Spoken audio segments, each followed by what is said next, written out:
London Shadows, The Case of the Stockwell Strangler, Part 1. Welcome to Ontario Cold Cases, Canada's true crime podcast, where we dig deep into the stories of some of the most elusive and dangerous criminals in modern history. I'm Jay Nicoll of Nicoll Investigations, and in today's episode we're looking at one of the UK's most disturbing serial killers. Stockwell, a district in inner South London within the borough of Lambeth, was once known as one of London's poorer areas. However, in recent years, its proximity to central London and excellent transport links have transformed it into a rising neighborhood. In the summer of 1986, a little-known and often overlooked killer haunted South London, targeting one of society's most vulnerable groups, the elderly. Over a chilling 17-week spree, this killer claimed the lives of at least 7 pensioners in horrifyingly brutal ways.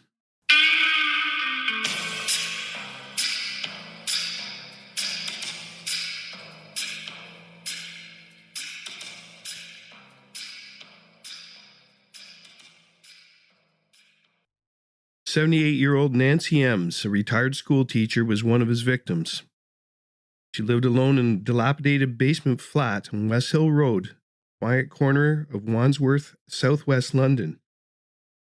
Suffering from mild dementia, Nancy's living conditions were sadly close to squalid, but she received some assistance from a council-appointed home helper who visited twice a week to clean and prepare meals. On the morning of April 9th, 1986, her home helper arrived for a routine visit, found Nancy lying in bed, seemingly deceased. First glance, it appeared that Nancy had passed peacefully in her sleep a few days prior. The authorities and a doctor examined her, confirming her death as natural. Plans for cremation were quickly discussed. However, something caught the home helper's attention. Nancy's portable TV was missing. This small but strange detail raised alarms, casting doubt in the initial conclusion. Police were called and a post-mortem was ordered, the autopsy revealing disturbing findings that turned this case into one of murder. Nancy had extensive bruising across her body, finger marks in her throat, cracked ribs, signs of sexual assault, with traces of semen found in her body. The pathologist concluded that Nancy had been attacked while asleep. Her killer knelt in her chest, causing her injuries, covering her mouth with one hand and strangled her with the other. After her death, he had sexually assaulted her, then carefully arranged her body in bed, tucking the covers around her, giving the illusion she had passed peacefully. Police now faced a murder investigation. Initially, it appeared to be a burglary gone wrong. No forced entry was detected, but a window was ajar, a plausible entry point. Nancy had a habit of leaving a window open in warm weather. In the spring of 1986, it brought a heat wave, giving the killer easy access. Yet if it was merely a burglary, why would he sexually assault and kill a defenseless elderly woman? Nancy would have posed no resistance, raising questions about the motivations of this monstrous act. Ironically, it was the missing television that would prevent the killer from getting away undetected. Without that, Nancy's death would have likely been ruled as natural. This oversight allowed forensic experts to examine the scene more closely. They found a small but critical clue: short hair, later determined to belong to a male of Afro-Caribbean descent in Nancy's bedding. Additionally, the postmortem provided a semen sample.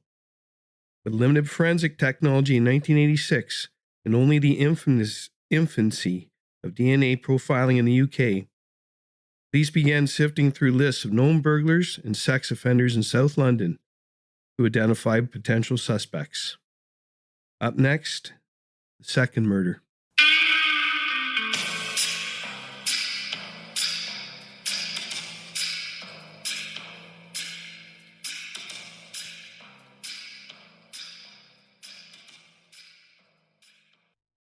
The second murder. This episode is brought to you by Nicoll Investigations. As detectives continue working through lists of suspects, another shocking discovery was made. 2 months later, and only a few miles from Nancy M's flat. On June 9th, 1986, the body of 67-year-old widow Janet Crockett was found in her first-floor flat at Warwick House, a block of low-rise flats in the Overton Road estate in Stockwell, close to where Nancy had lived. Janet and Nancy led very different lives. While Nancy was a reclusive spinster, Janet had been married 3 times and was the mother of 4. Recently widowed, she was an active, sociable pensioner who loved family gatherings and served as a chairperson of her local tenants association. Janet was also found lying in bed, seemingly as if she had passed away peacefully in her sleep, with her bedclothes neatly tucked under her chin. However, closer inspection revealed a different story. She was naked beneath the covers, with her usual nightdress torn from her body and left surprisingly folded neatly on a chair beside the bed. Like Nancy, Janet had been strangled by hand, yet unlike Nancy, showed no signs of sexual assault. There was an unusual detail at Janet's crime scene. Family photographs displayed on the mantelpiece in her bedroom had been either turned face down or rotated toward the wall. This gesture seemed almost symbolic, as if this killer couldn't bear the gaze of her loved ones watching his actions. Forensic investigation yielded critical evidence. Unlike in Nancy's case, Janet's killer had left behind traces that could lead to identification. A palm print was found on her bathroom window, and a partial one in a flower pot in the mantelpiece. This time, investigators had a more tangible lead, and a search of police records for a match to these prints began immediately. 2 elderly women had been murdered in an almost identical manner, only a few miles and 2 months apart. Initially, the investigations were handled separately by different police stations, although detectives shared basic information between the 2 cases. At that stage, however, there was no solid evidence to definitively link the crimes. Crime scenes were 5 miles apart in metropolitan London, a densely populated area with over 1 million residents in between. It's surprising, however, cases weren't immediately connected. In London, 5 miles is just a few stops on the Underground. Despite the vast population, it seemed improbable that 2 killers would independently target the same vulnerable group and commit murders in such a disturbingly similar way. Up next were the murders committed by the same person.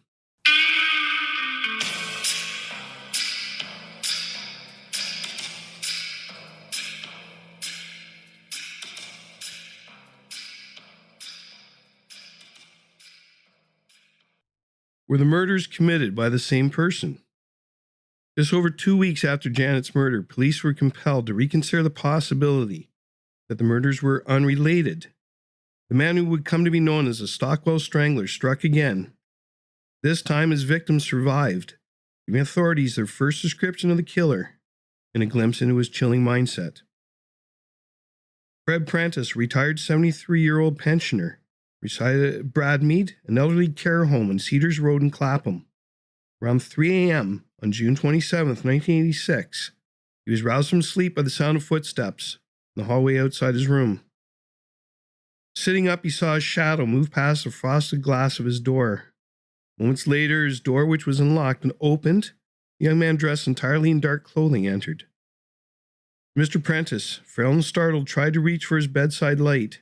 The intruder put a finger to his lips, signaling for silence, before lunging at him. The stranger clamped his hands around Mr. Prentice's throat, squeezing his windpipe in a powerful grip, only to suddenly release it.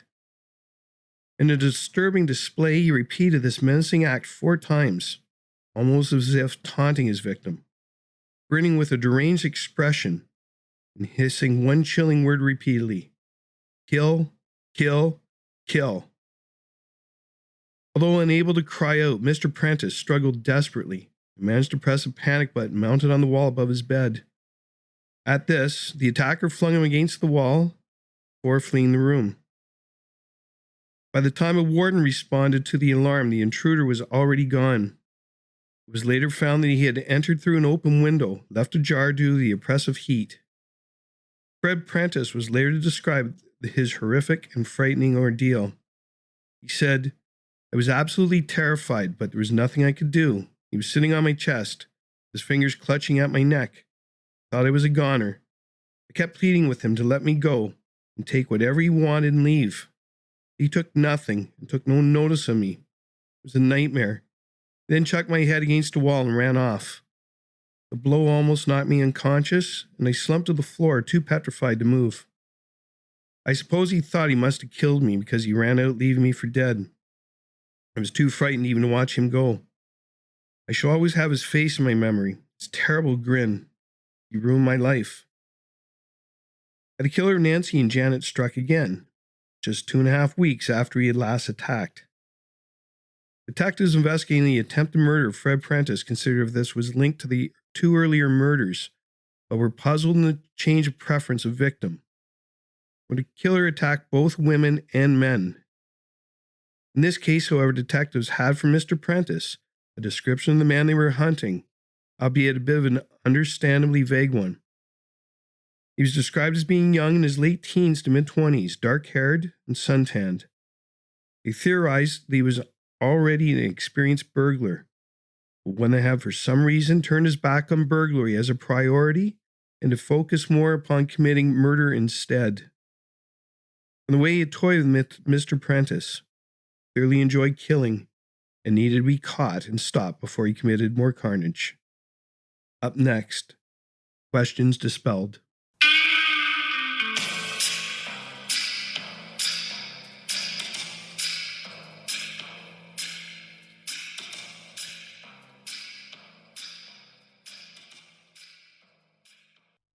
Questions dispelled. This episode is brought to you by Nicoll Investigations. And in any remaining doubts, the detectives that a serial killer was operating around South London were dispelled the very next night, when the Strangler struck not once, twice in the same night.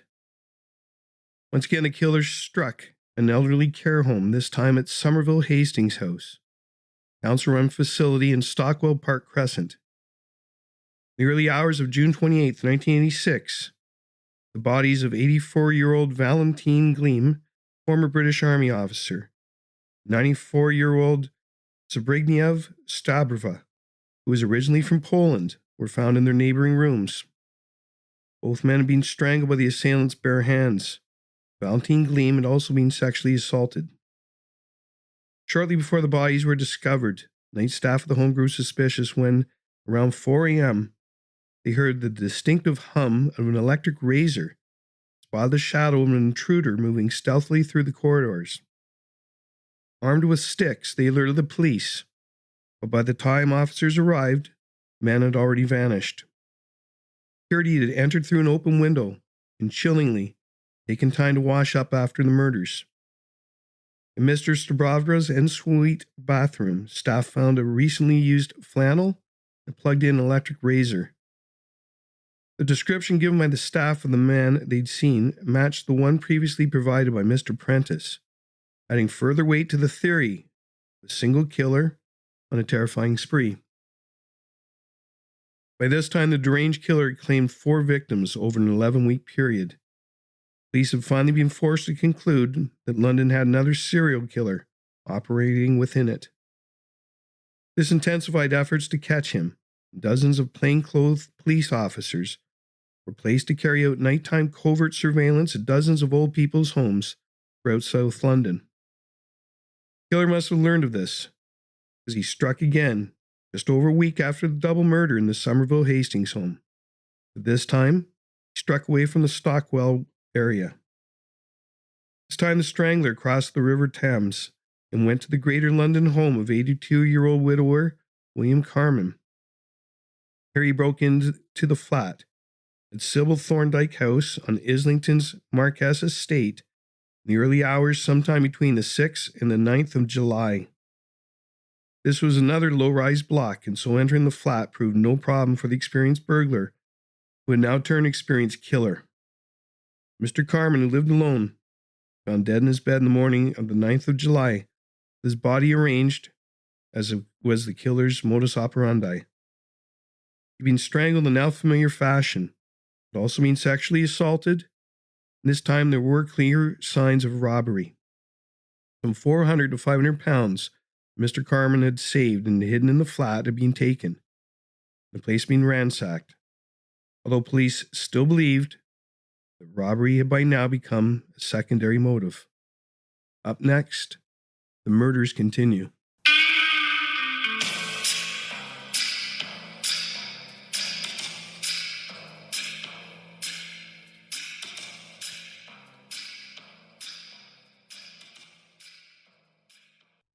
murders continue.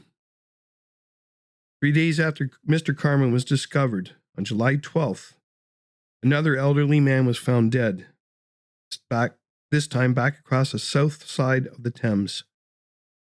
75-year-old widower Trevor Thomas was found deceased in his bathtub at this home in Barton Court, Jeffreys Road, Clapham. He'd likely been dead for several weeks. Due to the passage of time, much of the forensic evidence had deteriorated beyond use. This made it impossible to confirm if he had been strangled or sexually assaulted. As a result, Mr. Thomas was initially not listed as a victim of the Stockwell Strangler, though police were about 90% certain he was the killer's sixth target. Their suspicions were confirmed just 8 days later. On July 20th, the body of 74-year-old William Downs was discovered in his home in the Overton estate, same location as the Strangler's second victim, Janet Crockett. Mr. Downs was a reclusive pensioner who lived alone in a small studio apartment in Hawley's house, a low-rise building fitting the pattern of the Strangler's preferred settings. That morning, Mr. Downs' son found him lying dead in bed, strangled and assaulted in what was now known as the Strangler's signature manner. Mr. Downs' son later shared that he had cautioned his father about the killer on the loose, saying, "I told him, I warned him to keep his doors and windows locked, especially at night. But it was hot, and I think he just left just one slightly open to let some air in." Tragically, the one slightly open window was all the opportunity the Stockwell Strangler needed. Up next, hunting the Stockwell Strangler.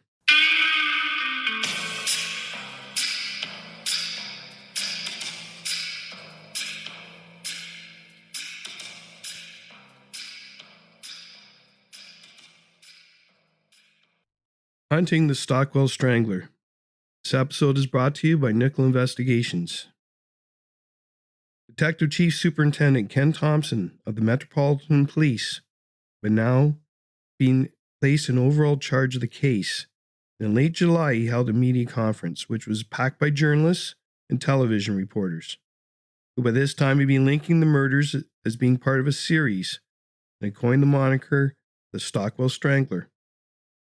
Here, DCS Thompson told the packed-out room all the police knew about the killer that they were hunting.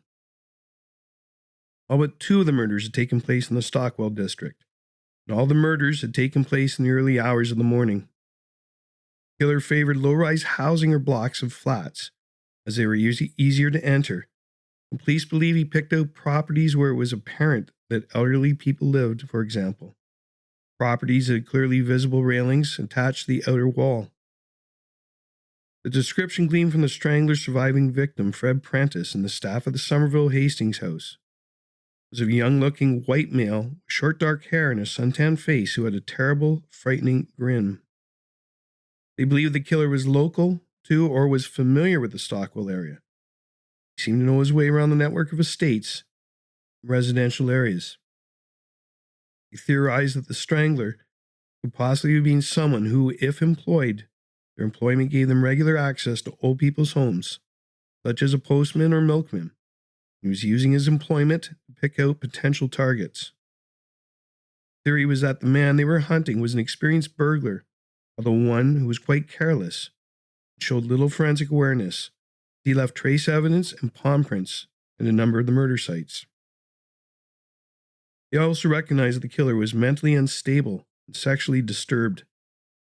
They knew he was extremely dangerous and that he needed to be stopped quickly.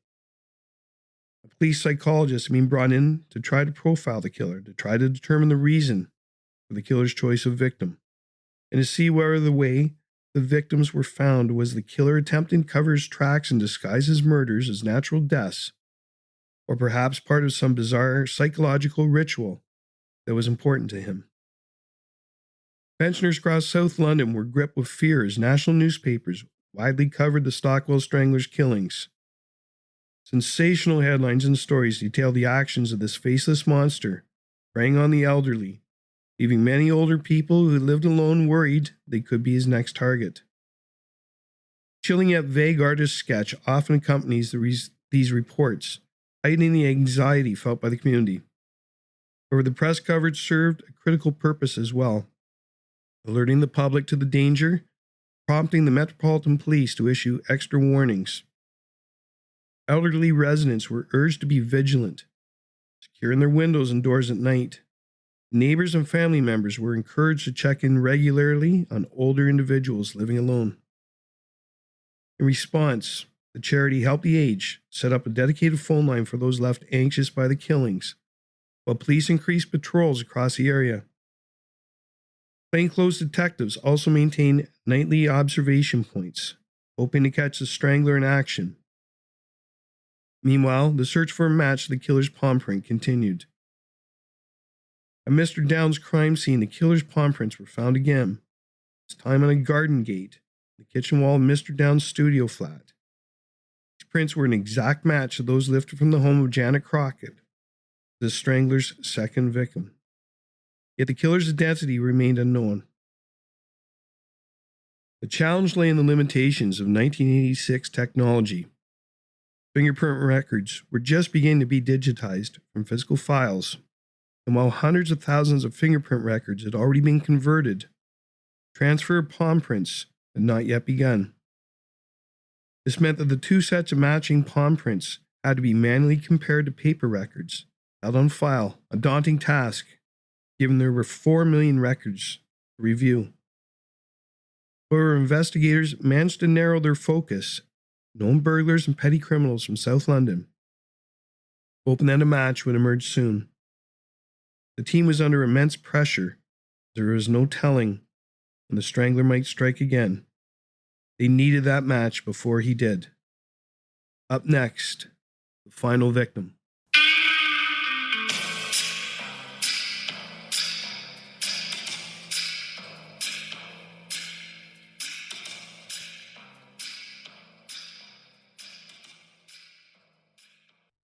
Final victim. This episode is brought to you by Nicoll Investigations. Tragically, a match to the killer's prints came just too late to prevent the strangler from claiming what would be his final victim. 80-year-old Florence Tisdall, who had lived in her ground floor flat at Ranelagh Gardens, Hurlingham, near the River Thames in Putney Bridge, was his last target. Florence had resided in the same flat for 60 years, her entire adult life. Partially deaf and blind and dependent on a walker, she seldom ventured out. Florence found companionship in her love of cats. She had 3 of her own and often fed neighborhood strays, leaving a window open for them to come and go. On July 23, 1986, Florence treated herself to a rare outing to have her hair done in honor of the wedding of the Duke and Duchess of York, which was being televised that day. Staunch royalist, she celebrated with a glass of sherry while watching the broadcast. Later that evening, she left her window open for her cats and some fresh air and went to bed early. Strangler found his way in, striking earlier in the evening than usual. Next day, Terry Bristow, the building caretaker, often checked on her, found Florence lying in bed in the strangler's signature pose. She'd been brutally sexually assaulted, or bruising on her throat, and 2 broken ribs from where her killer knelt on her chest during the attack. Postmortem revealed she'd been killed less than 12 hours earlier, during a time when people may still have been nearby.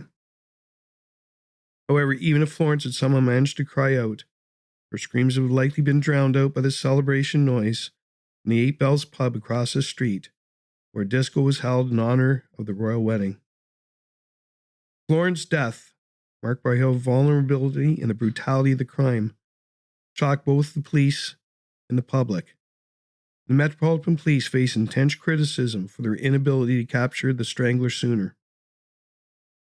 Yet suddenly the breakthrough the police needed came.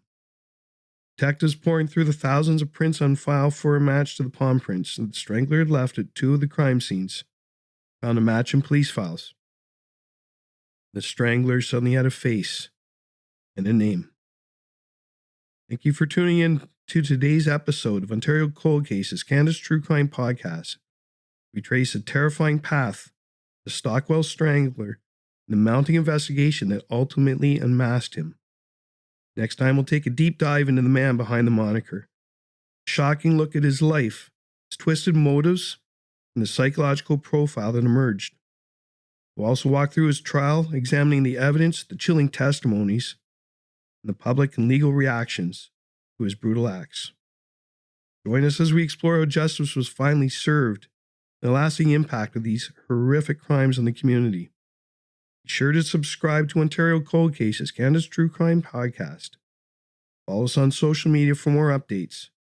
Stay safe, and remember, sometimes the truth is stranger and darker than fiction. See you next time.